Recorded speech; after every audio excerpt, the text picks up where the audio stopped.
This is your essentials guide. This is your guide. If you would go ahead and read through it, look at all that it contains. Spend some time with your guide before you come to class. There are good articles in here. I highly, highly, highly recommend you read them. Good information about why we do what we do. There's also information in here about what to do if it's your first year, your second year, your third year.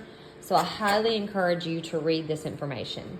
When you get over here into the weeks, if you want, you could pull out like 4 weeks at a time and just bring this to class. But you do need to bring the current week we're on to class. So I'm going to kind of jump ahead because we don't start sentences till week 3. So this is week 6. And when you get to the week, you'll notice that it's going to give you an overview of all that you're going to cover that week. The part of speech we're focusing on, our sentence structure we're focusing on, the sentence purpose we're focusing on. It'll tell you the charts you're supposed to go over. There are punctuation and spelling rules. We won't do any of this in class for the most part. We're going to stick to this part, but this is stuff you can do at home. All right, and then I'm going to ask you every week to read these pages, the parent preparation, before you attend class. And I'm going to follow this in class for the most part. So you'll see a lot of familiar sentences because you will have read this at home. We have lots of definitions that if you have not read your parent preparation, you might be confused.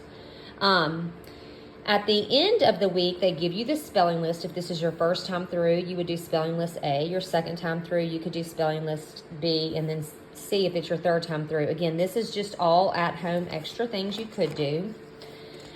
This kind of tells you what we're going to do in community, and then this at home tells you what you need to do at home. So I will review this with you in class before I dismiss the students. In a separate book, I have put these items here. So that is your editing exercises.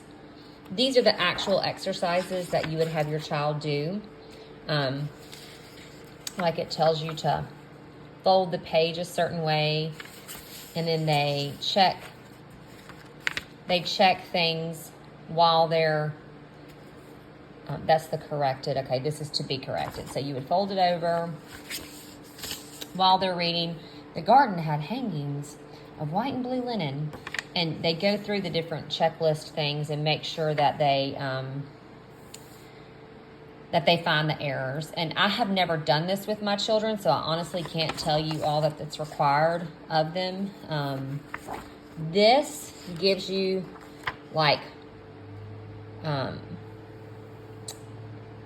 answers in there, so I have that separate. But then I'm going to show you where we get into the weekly sentences. So this is what I really want to show you. So starting week 3, we give the students a sentence each day, possibly. It depends on how many sentences you want to do.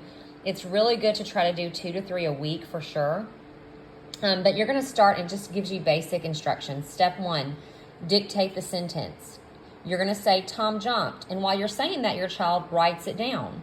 Actually, you would say, Tom jumped, because it's an exclamatory sentence. Then you're going to go through each of these steps. And when you do this, I want you to do it word for word, because that's how I'm going to do it in class. We would say, Tom jumped. Okay, who or what jumped? And they say, Tom. And you say, good. And if you need to, you can tell them, that's our subject. Label it subject by putting an S and N, because it's a noun and not a pronoun. All of our subjects are either going to be nouns or pronouns. And then you ask, what is being said about Tom? And they should say, he jumped. And you'd say, good, jumped is our verb. So let's label that verb. And then you ask the question, again, verbatim.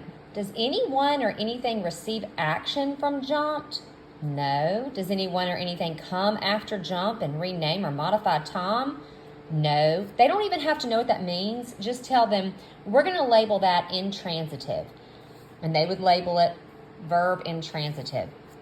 Now we have our sentence classification. It was a simple sentence. It had one independent clause. It was exclamatory, and it's an SVI, okay?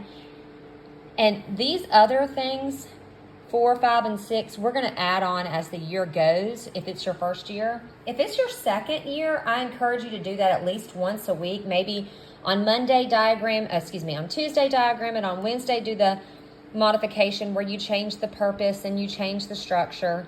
And then on Thursday, do the quid et quo with the words.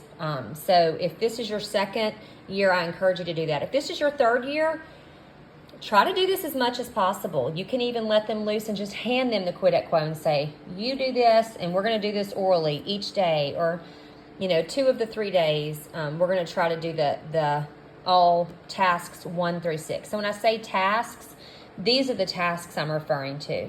So the first, starting week 3, the first few weeks, we only do tasks 1 through 4, all like for a while. And then we'll add in tasks 5 and 6 towards the end.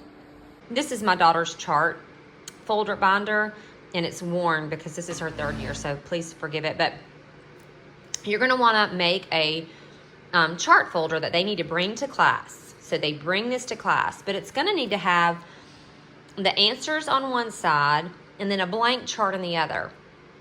And I'm going to send out a file that has this that you can print, but there are lots that you can find out there even if you don't use my file. And that way, when I say fill in chart A, if they're new, then they can literally look over here and see, oh, I write simple here, and come over here and write simple. Okay, oh, I write compound here, and come over here and write compound.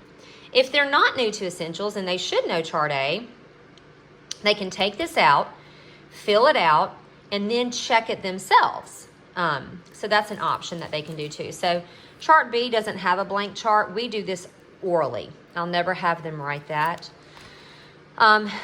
Again, same thing for chart C. So they can look here and copy, or they can pull this out and then fill it in and check it. Now, you'll notice the charts do start getting rather lengthy. So a lot of times I'll just say, you can abbreviate. You don't have to write the whole word in transitive. Just write an I, write a T, write an L, write an H. And the same thing for person, number, voice, and mood. They can just write the first letter. They don't have to write the whole word. A lot of times this chart is best done orally.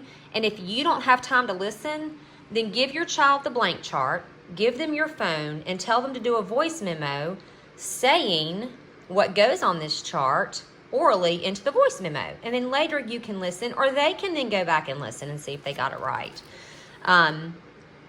So they need to have a chart binder that they bring to class every week, and it needs to have both the master chart as well as the blank chart. One of the things you're going to get at our meeting is a schedule or an overview for the entire year. So you'll notice on the tiny column here is going to be the date that we're on. And I went ahead and included our breaks in there. The left-hand side is dealing with your essentials, your EEL, Essentials of the English Grammar. And the right-hand side is dealing with IEW, what units we're on, what stories we're on, what our vocab is, what our dress-up is, things like that. So this needs to be brought to class every week by you, the mom. And that way you have an idea of everything we're doing that week right there in front of you, and you can ask any questions based on that.